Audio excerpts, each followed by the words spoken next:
కొందరు ఎలా ఉన్నారు అంటే అవిశ్వాసమును బట్టి విరిచివేయబడిన వారిగా ఉన్నారు. వారికి ఉన్న అవిశ్వాసాన్ని బట్టి త్రోసివేయబడిన వారిగా ఉన్నారు. వారికి ఉన్న అవిశ్వాసమును బట్టి పడిపోయిన వారిగా ఉన్నారు.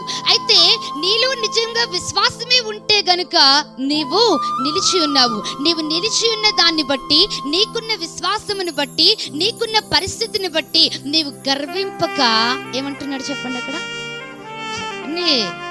ఏమంటున్నాడు అక్కడ, భయపడాలట. నీలో ఎంత ఎక్కువ విశ్వాసం ఉంటే అంతగా దేవునికి నీవు భయపడాలి. నీలో ఎంత ఎక్కువగా నమ్మకం ఉంటే దేవుని మీద అంత ఎక్కువగా దేవునికి భయపడాలి.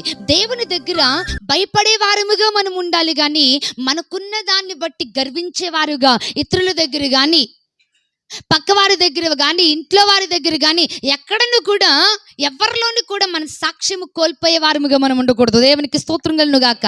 హల్లెలూయా.